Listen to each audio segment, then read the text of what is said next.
Shalom. Salam sejahtera di dalam kasih Tuhan kita Yesus Kristus. Di Indonesia ini segala macam pawang ada Bapak Ibu. Ada pawang hujan, ada pawang binatang buas, ada pawang ngusir setan, ada pawang juga mengusir roh-roh jahat dari rumah kita.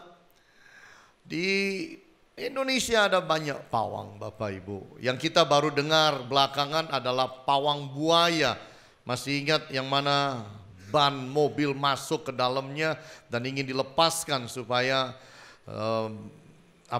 krokodil buaya ini boleh lepas dari ban yang sudah ada di dalam dirinya entah berapa lama, menjadi semacam cincin di badannya, pakai pawang.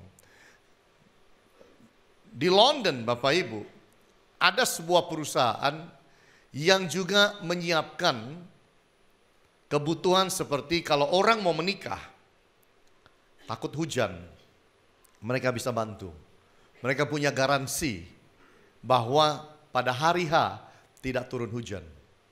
Jadi di London ada perusahaan namanya Oliver's Travel yang menyiapkan akan pertolongan ini. Karena London itu kan negara yang banyak cuacanya itu gampang berubah dalam sekejap.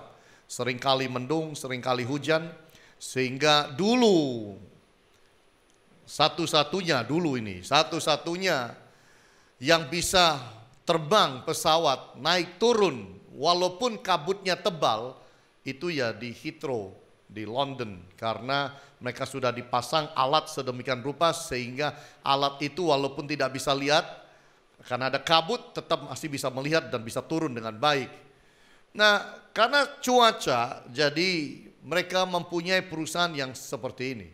Orang mau kawin takut hujan karena kadang-kadang dibuatnya pernikahan itu di taman, di kebun, open air, sehingga rasanya mungkin agak berbeda dengan kalau di dalam gedung. Perusahaan ini benar-benar memberikan janji, we guarantee tidak akan ada hujan. We guarantee no rain. Katanya begitu. Kecuali, ternyata masih ada kecualinya. Kecuali angin badai yang beda. Hurricane yang luar biasa. Tapi di luar itu semua, kalau cuaca seperti biasa sepanjang tahun, kami garansi tidak akan turun hujan pada hari Anda menikah. Karena Anda pasti mau menikah dalam situasi yang sempurna di mana tidak mengalami hujan. Saudara tahu berapa dipatok harganya untuk satu kali supaya nggak turun hujan? Dimulai dengan harga hampir 2 miliar. Jadi harus bayar kira-kira hampir 2 miliar. Baru kemudian Bapak Ibu mereka bisa melakukan ini dengan baik. Karena sewa helikopter, sewa tenaga ahli meteorologi untuk melakukan semuanya ini. Luar biasa. Itu sebabnya mari di dalam kehidupan saudara dan saya, kita menyadari satu hal. Manusia boleh coba segala macam usaha. Tapi kalau Tuhan tidak berkenan, tetap aja. Manusia boleh coba supaya hujan tidak turun. Tapi kalau Tuhan mau hujan turun, mau apa? Saya sudah ngalami beberapa kali. Saya lagi khotbah di sini, open air di taman. Di sana ada pawang hujan pakai karpet. Sambil mulutnya komat kamit. Ngusir hujan. Saya pernah alami itu di Surabaya. Saya pernah alami itu juga di Bali. Saya pemberkatan nikah di Bali sudah beberapa kali juga. Saya khotbah di sini. Ternyata di sebelah situ dekat laut, tidak jauh dari saya, kira-kira 30 meter, itu ada orang yang sedang ngusir awan hujan. Pakai karpet pendek. Kadang-kadang berhasil. Tapi pernah juga waktu itu tetap turun hujan, Bapak Ibu. Karena siapakah kita manusia? Kalau Tuhan berkehendak mau hujan, ya turun Bapak Ibu. Mau bayar seberapa mahal pun kalau Tuhan bilang mau hujan, ya turun. Itu sebabnya di dalam hidup saudara dan saya, kita harus pegang Tuhan dengan luar biasa. Orang yang ikut Tuhan dan pegang Tuhan, itulah yang hebat. Saya ingin menyampaikan firman Tuhan mengenai the loving hand. Tangan Tuhan yang penuh dengan kasih. Tapi tangan ini juga akan berubah tergantung bagaimana kita merespon kepada Tuhan sendiri. Yang kita mau lihat bersama-sama, tangan Tuhan yang seperti apa yang bisa terjadi di atas muka bumi ini. Nomor satu, kita lihat tangan Tuhan itu tangan yang sanggup memilih. Tuhan tuh sanggup memilih siapa saja. Orang biasa dipilih jadi orang hebat bisa. Orang hebat dipilih dijadikan orang biasa juga bisa. Tangan Tuhan itu sangat luar biasa. Coba lihat dengan saya Keluaran pasal 3 ayat 8 sampai 10, dikatakan, sebab itu aku telah turun untuk melepaskan mereka dari tangan orang Mesir dan menuntun mereka keluar dari negeri itu ke suatu negeri yang baik dan luas, suatu negeri yang berlimpah-limpah susu dan madunya, ke tempat orang Kanaan, orang Het, orang Amori, orang Feris, orang Hewi dan orang Yebus. Sekarang seruan orang Israel telah sampai kepadaku. Juga telah kulihat betapa kerasnya orang Mesir menindas mereka. Jadi sekarang pergilah, aku mengutus engkau kepada Firaun untuk membawa umatku orang Israel keluar dari Mesir. Tuhan bicara kepada Musa. Saat Musa sudah lari dari istana Mesir, melarikan diri karena dia buron, dia pernah bunuh orang Mesir tanpa diadili. Dan Firaun tahu, Firaun marah, Firaun cari dia lari. Lalu lari menjauh, lalu tinggal di tempat yang terpencil. Lalu ketemu anak imam di Median, dia kawin, punya anak di sana. Dia menggembalakan kambing domba mertua. Dan Allah datang kepada dia, berbicara kepada dia. Untuk memilih dia, untuk mengangkat dia menjadi pemimpin. Kalau saudara baca kisah-kisah mengenai Musa dengan Allah dalam dialognya, beberapa kali Musa itu menolak, Musa berdebat, Musa berbantah dengan Allah. Tapi kalau tangannya sudah pilih, engkau aku pilih, ia terpilih. Tidak ada manusia bisa menolak kalau Allah sudah mau melakukan segala sesuatu. Jadi akhirnya kita tahu bagaimana Musa dipilih. Nah, dalam hal inilah kita belajar. Dalam hal inilah, yaitu bahwa peninggian itu datang dari Allah. Tidak ada orang bisa meninggikan diri sendiri. Kalau Allah tidak izinkan, Allah tidak berkehendak, tidak akan ada orang bisa meninggikan diri sendiri. Saudara lihat itu di dalam 1 Samuel 2 ayat 7 sampai 8. Tuhan membuat miskin dan membuat kaya. Ia merendahkan dan meninggikan juga. Ia menegakkan orang yang hina dari dalam debu dan mengangkat orang yang miskin dari lumpur untuk mendudukkan dia bersama-sama dengan para bangsawan dan membuat dia memiliki kursi kehormatan, sebab Tuhan mempunyai alas bumi dan di atasnya ia menaruh daratan. Tangan Tuhan. Orang kecil, orang biasa, Tuhan bilang, aku pilih engkau, jadikan orang besar. Yang diangkat saudara ditaruh. Tuhan lihat, engkau orang besar, aku mau jadikan kau kecil, dia jadi kecil. Tangan Allah itu luar biasa. Kalau kita lihat lagi di dalam Matius 23 ayat 12. Dan barang siapa meninggikan diri, ia akan direndahkan. Dan barang siapa merendahkan diri, ia akan ditinggikan. Itu Allah. Tangannya kuat. Dia tahu bagaimana memperlakukan manusia. Yesaya 2 ayat 11. Manusia yang sombong akan direndahkan dan orang yang angkuh akan ditundukkan. Dan hanya Tuhan sajalah yang maha tinggi pada hari itu. Jadi kalau kita melihat kita ini berhadapan dengan Allah yang sangat punya kuasa, sanggup lakukan apa saja dalam hidup saudara dan saya. Itu sebabnya kita bersyukur kita punya Dia. Bukan hanya itu. Kalau kita melihat juga bahwa nama besar itu datang dari Allah. Percaya ini saudara? Kalau Tuhan buat nama saudara jadi besar, engkau jadi besar. Saudara berusaha supaya punya nama besar, kalau Tuhan bilang no, ya no hasilnya.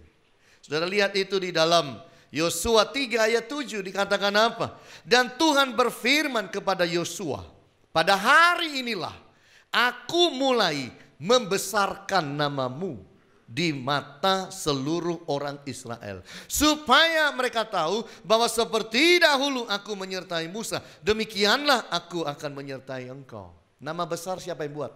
Dia. Artinya kita tuh tidak usah berusaha sekuat tenaga membesarkan nama. Nggak perlu. Karena yang membesarkan itu Tuhan kalau Tuhan berkehendak. Yosua 4 ayat 14. Pada waktu itulah Tuhan membesarkan nama Yosua di mata seluruh orang Israel, sehingga mereka takut kepadanya seperti mereka takut kepada Musa seumur hidup. Jadi saudara, kita lihat, itulah tangan Allah. Orang yang rendah mau diangkat bisa. Orang yang sangat tidak terkenal mau diangkat jadi terkenal luar biasa. Bisa. Lalu kita bilang, loh dia nggak ada apa-apanya kok terkenal kayak gitu. Tuhan bilang, kalau aku mau buat dia terkenal kayak gitu, lu mau apa? Amin Bapak Ibu. Itu tangan Allah, itu Allah. Kita tidak mampu hadapi. Pembelaan datang juga dari Allah.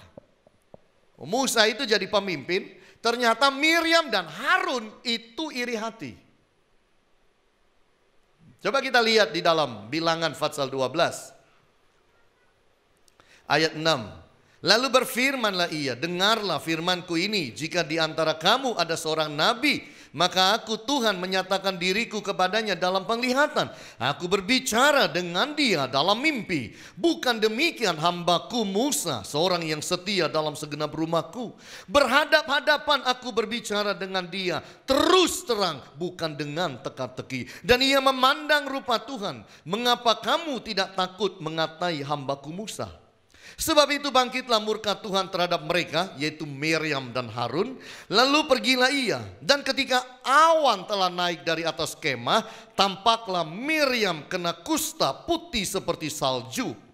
Ketika Harun berpaling kepada Miriam, maka dilihatnya bahwa dia kena kusta. Lalu kata Harun kepada Musa, Tuanku, janganlah kiranya timpakan kepada kami dosa ini yang kami perbuat dalam kebodohan kami. Janganlah kiranya dibiarkan dia sebagai anak gugur yang pada waktu keluar dari kandungan ibunya sudah setengah busuk dagingnya. Lalu berserulah Musa kepada Tuhan, ya Allah, sembuhkanlah kiranya dia. Jadi ketika mereka itu, Miriam dan Harun, lihat Musa jadi pemimpin, apalagi kalau dalam pandangan mereka Musa ini berbuat salah karena mengambil istri dari orang Kus. Mereka mulutnya langsung. Lalu mereka berkata, emangnya cuma kamu aja yang dipakai Tuhan? Emangnya kami tidak bisa dipakai Tuhan? Dan saudara tahu yang dipilih adalah Musa, bukan Miriam, bukan pula Harun. Saudara tahu Allah turun, Allah bela Musa. Dan Allah berkata pada mereka bertiga di luar kemah itu, Allah berkata, aku kalau bicara dengan Nabi pakai mimpi. Tapi kalau bicara sama Musa, hadap-hadapan begini loh. Terus terang begini loh. Dan belum pernah ada orang hadap-hadapan dengan Allah. Semua orang yang melihat wajah Allah mati. Hanya dengan Musa aku lakukan itu. Kamu kok berani-beraninya ngomongin macam-macam mengenai Musa. Waktu Tuhan naik, awannya ikut naik, saudara. Miriam kena kusta. Harun lihat, kaget. Minta ampun luar biasa. Nah Musa baik. Langsung minta Tuhan sembuhkan dia. Langsung sembuh? Tidak. 7 hari. 7 hari. Yang terjadi adalah Miriam mengalami sakit kusta 7 hari. Dan ini viral sampai seluruh bangsa tahu bahwa Miriam kena kusta. Baru setelah 7 hari selesai, mereka kemudian berangkat bersama-sama sebagai bangsa. Di sini kita lihat Allah membela Musa. Tangannya membela Musa. Siapa Musa? Dia angkat, dia buat terkenal, lalu dia bela. Pelajaran bagi kita.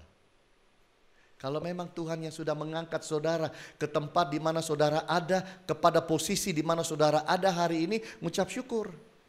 Jangan lihat yang lebih tinggi lalu saudara mulai ngomel. Tidak perlu membandingkan diri dengan orang lain. Kalau Allah membuat nama saudara masyhur, engkau terkenal, engkau hebat, puji Tuhan. Kalau belum, tenang pula. Karena yang membesarkan nama itu sudah dikatakan Allah.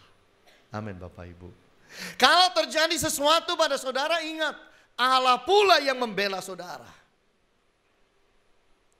Dia yang membela. Karena saudara dan saya adalah anaknya. Percayalah itu. Apa yang terjadi di dalam tahun 2018, ingat baik-baik. Kalau kita hidup baik dan benar dan lurus di hadapan Tuhan, Tuhan pasti bela kita. Pasti. Amin Bapak Ibu. Pasti. Karena tidak mungkin tangannya tinggalkan saudara. Google itu sudah merekam kurang lebih 30 juta buku-buku yang unik. Dan mereka juga mempelajari asal-usul kata lewat Google. Kata ice cream itu munculnya tahun 1900, itu ada. Lalu ada kata mengenai Allah. Yang menarik kata mengenai Allah dikatakan, zaman sekarang sudah menurun pemakaian kata mengenai Allah. Bahkan zaman sekarang ini kita sebenarnya udah kembali seperti tahun 1800-an. Orang mulai lupa Allah, mulai tidak sungguh-sungguh dengan Allah. Nah, kita mau belajar satu hal. Jangan jadi orang lupa Allah. Ke tempat yang Tuhan sudah angkat kita, kalau Tuhan sudah menyertai dan memberkati saudara, ingat baik-baik Bapak Ibu, kita harus tambah setia. Kita harus tambah dekat. Wifi rohani kita harus hidup. Amin Bapak Ibu. Wifi-nya harus hidup. Jangan sampai sorga itu buffering cari saudara. Gak ketemu terus. Gak nyambung. Kalau Tuhan sudah berkati saudara, ingat, pertebal iman saudara, pertebal hidup saudara di hadapan Tuhan. Kalau saudara lakukan itu, percaya saya, tangannya yang kuat menyertai saudara, membela saudara, mengangkat saudara. Itu dia. Amin Bapak Ibu. Kita baru masuk tahun 2018, udah banyak goncangan-goncangan terjadi. Mungkin pada hidup kita, mungkin kepada mereka yang ada di sekitar kita. It's okay. Hidupkan wifi saudara. Maka Tuhan dan tangan yang kuat akan menyertai saudara untuk memberkati saudara. Amin. Yang kedua kita mau lihat bersama-sama. Tangan Allah adalah tangan yang memproses. Memproses. Mari lihat dengan saya dalam Bilangan pasal 14. Bilangan pasal yang ke-14 ayat 30 sampai 35 berkata, bahwasanya kamu ini tidak akan masuk ke negeri yang dengan mengangkat sumpah telah kujanjikan akan kuberikan kamu diami, kecuali Kaleb bin Yefune dan Yosua bin Nun. Tentang anak-anakmu yang telah kamu katakan, mereka akan menjadi tawanan, merekalah yang akan kubawa masuk, supaya mereka mengenal negeri yang telah kamu hinakan itu. Tetapi mengenai kamu, bangkai-bangkaimu akan berhantaran di padang gurun ini, dan anak-anakmu akan mengembara sebagai pengembara di padang gurun 40 tahun lamanya, dan akan menanggung akibat ketidaksetiaan sampai bangkai-bangkaimu habis di padang gurun. Sesuai dengan jumlah hari yang kamu mengintai negeri itu, yakni 40 hari, 1 hari dihitung 1 tahun. Jadi 40 tahun lamanya kamu harus menanggung akibat kesalahanmu, supaya kamu tahu rasanya jika aku berbalik daripadamu. Aku Tuhan yang berkata demikian. Sesungguhnya aku akan melakukan semuanya itu kepada segenap umat yang jahat ini, yang telah bersepakat melawan aku. Di padang gurun ini mereka akan habis, dan disinilah mereka akan mati. Ini Tuhan bicara apa sih? Ini Tuhan bicara jujur mengenai nasib bangsa Israel. Tuhan bilang, kirim orang intai tanah yang berlimpah susu madu. Setelah mereka pergi 40 hari mengintai, 12 orang pemimpin ya, bukan anak buah, pemimpin ini melaporkan berita-berita yang buruk, yang negatif mengenai tanah itu. Padahal tanahnya berlimpah susu madu. Tapi takut dengan orang-orang enak yang raksasa, mereka itu meracuni dan memprovokasi seluruh bangsa untuk jangan ke sana. Sampai bangsa itu menangis dengan pedih, marah luar biasa, mau lempari Musa sampai mati. Marah kepada Tuhan gara-gara 12 orang ini. Makanya Tuhan kasih firman ini. Berarti kamu semua tidak percaya. Baik, kalau tidak percaya, semua yang di atas umur 20 ke atas, engkau tidak akan masuk. Bangkaimu akan ada di seluruh padang pasir ini. Nanti yang masuk generasi kedua. Yang umur 20 ke bawah itu yang akan masuk. Dan Tuhan lakukan itu. Ini tangan yang memproses. Bapak Ibu tahu, sebenarnya dari Mesir menuju Israel atau tanah perjanjian hanya butuh 90 hari. 3 bulan. Jalan kaki rame-rame itu 3 bulan. Tuhan dengan tangannya proses mereka. Jalan yang harusnya hanya 90 hari berubah jadi 40 tahun. Satu generasi. Sampai mati semua. Bahkan termasuk Musa tidak masuk. Karena Musa berbuat salah. Yang masuk generasi kedua. Disinilah kita belajar. Tangannya kuat. Memproses orang luar biasa. Dia sanggup. Dan di sini kita juga mempelajari bahwa Allah memiliki kebebasan untuk menghakimi siapa saja.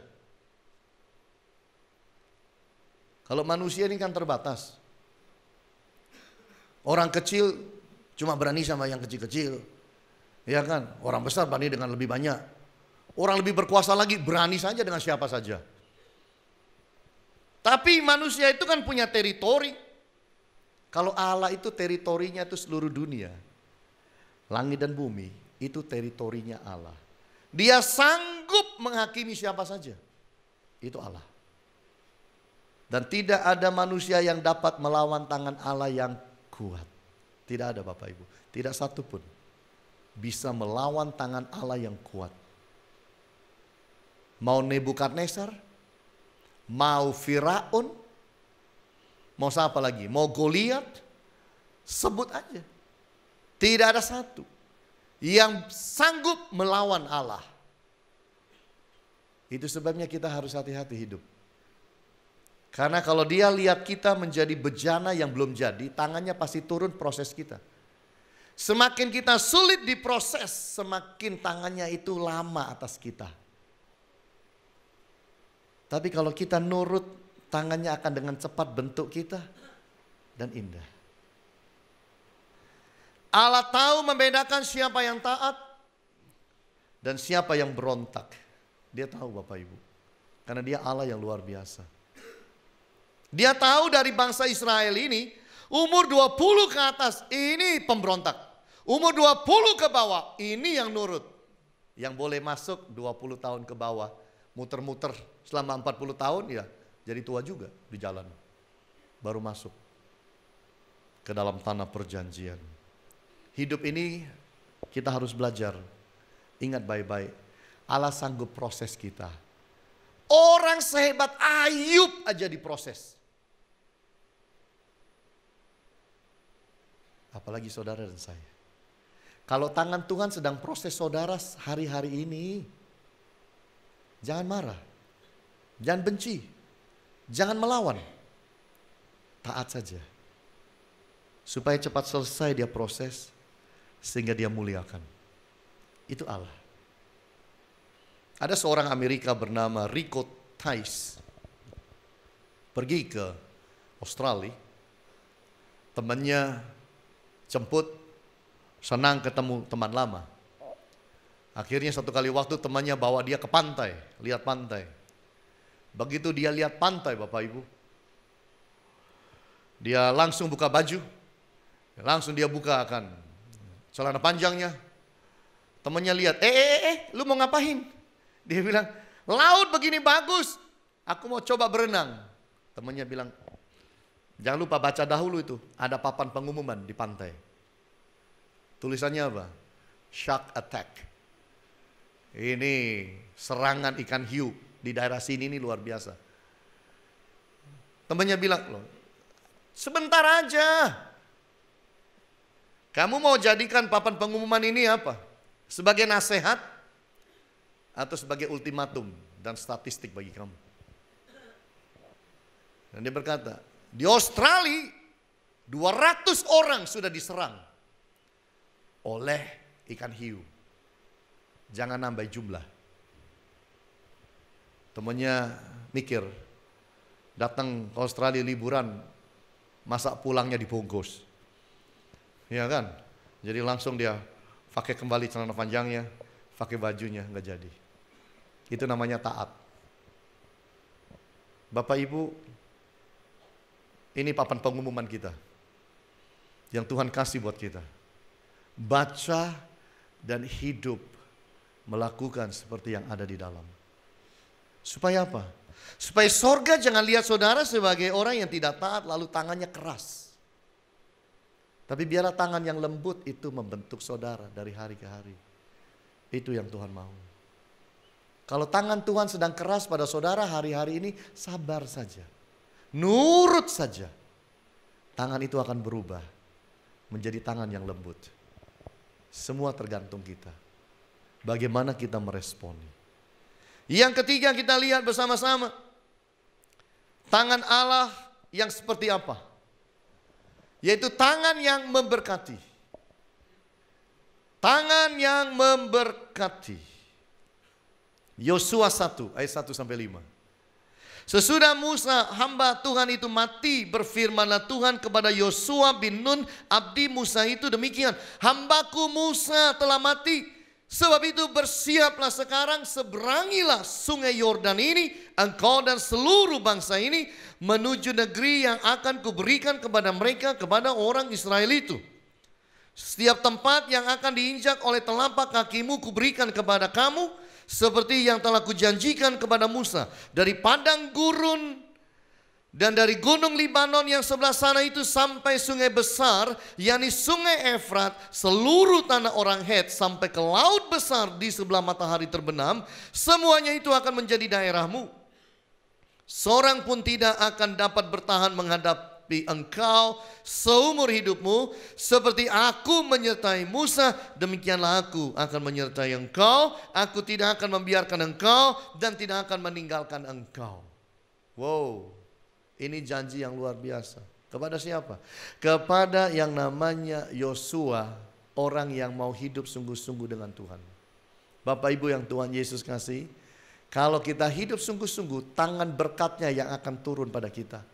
Kalau kita berontak, tangan penghakiman turun atas kita. Akhir zaman kita harus hidup lebih baik, lebih benar, lebih nurut pada Tuhan.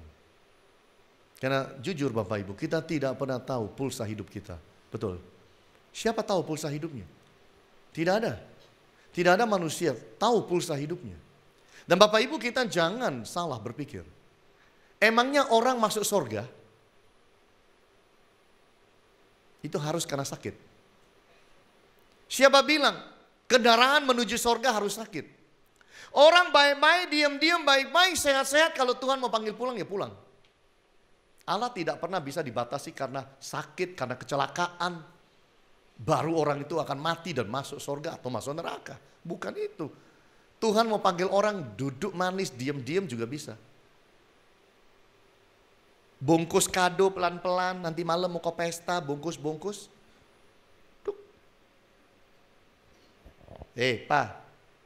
Pak, guyonan. Bungkusnya belum mari. Pak. Cok guyonan, ambruk. Wis lah, mah, jangan main-main. Pura-pura mati, nanti mati sungguhan. Udah berangkat. Ngerti Bapak Ibu? Gak harus. Main golf, duduk, minum, taruh, plek, tidur. Selamanya. Jangan pernah saudara pikir orang berangkat itu harus lewat sakit. Enggak selalu. Baik-baik kalau dia mau angkat, dia angkat. Makanya saya katakan manusia tidak pernah tahu pulsa hidupnya.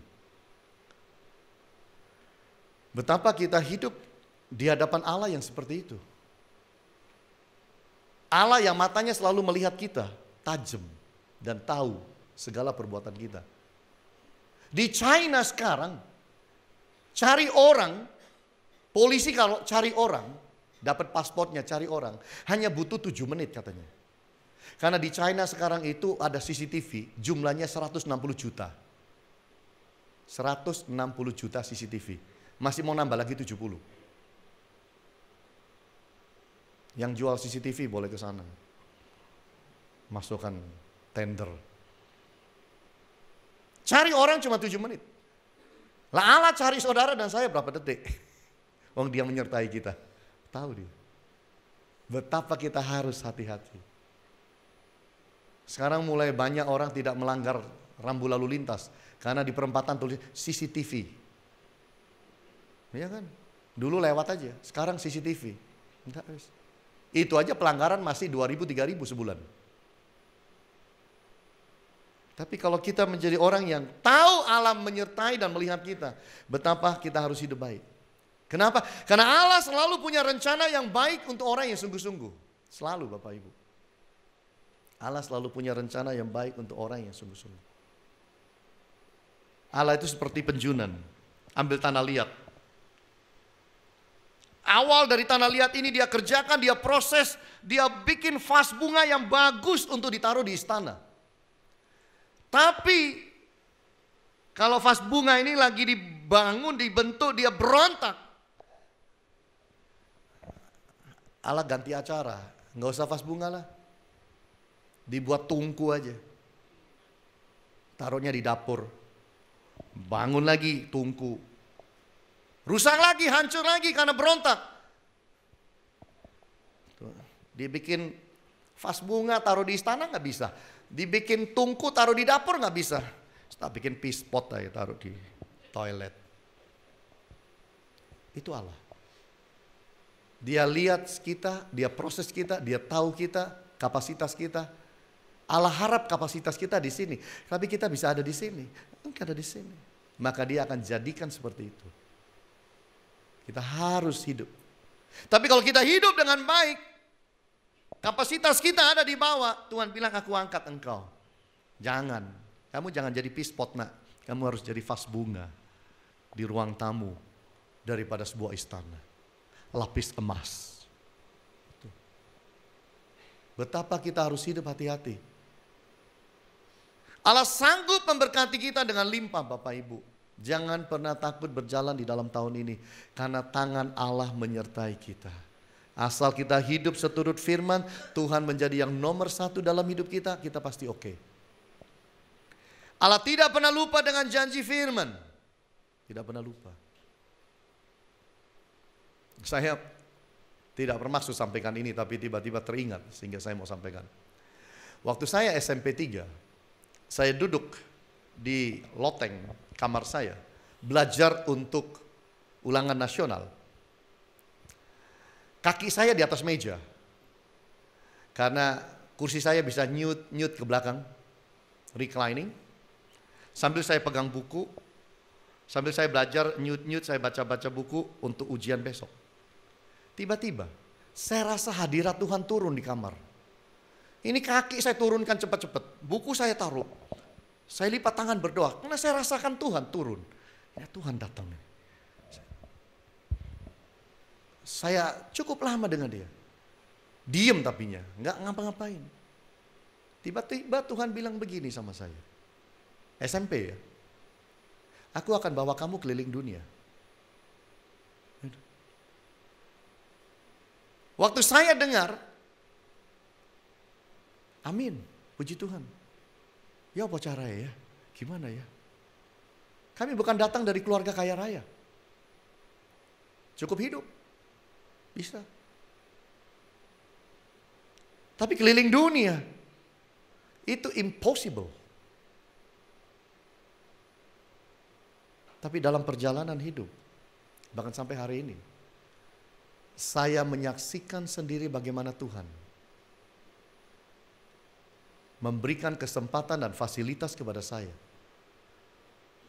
untuk melihat banyak negara di dalam dunia ini. Saya berkata, Tuhan, engkau nggak pernah lupa ya sama janji. Kelas 3 SMP engkau bicara. Dan Tuhan bawa keliling. Ajaib dia. Ajaib. Sampai hari ini saya berkata Tuhan itu ajaib. Saya tidak tahu Allah janji apa kepada saudara. Saya tidak tahu berapa lama yang lalu dia berjanji pada saudara. Saya tidak tahu berapa puluh tahun yang lalu engkau dengar rema dalam hidup saudara. Tapi satu hal saya mau katakan. Semua janji yang kau pernah dengar, engkau baca firman ayatnya loncat. Pegang itu, simpan itu dalam hati saudara. Sampai itu terjadi dalam hidup saudara. Kalau dia sudah janji, dia tidak akan mengingkari. Karena dia bukan manusia. Dia panggil saudara dan saya menyembah dia. Bukan mengikat saudara supaya saudara dan saya hanya hidup menyembah. Dia panggil saudara dan saya menyembah. Untuk memberkati saudara. Tahun ini percayalah. Asal kita hidup baik, mengutamakan Tuhan, Tuhan pasti memberkati perjalanan hidup kita di tahun 2018. Saya baca kisah mengenai seorang bernama Larry Hoffman yang pergi ke sebuah toko kecil dan beli baju. Dia pakai baju ini, bawa pulang, di rumah baru dia coba. Waktu dia coba, dia bilang, wah kekecilan baju ini, gak pas, gak enak. Lalu dia, bajunya ada ininya, sakunya.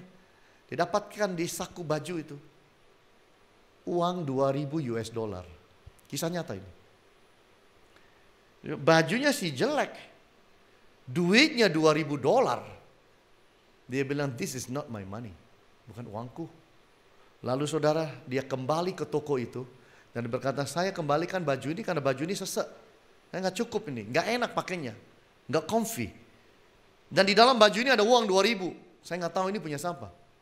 Apakah ini ada orang pakai dan ada uangnya di dalam ketinggalan dan lain sebagainya.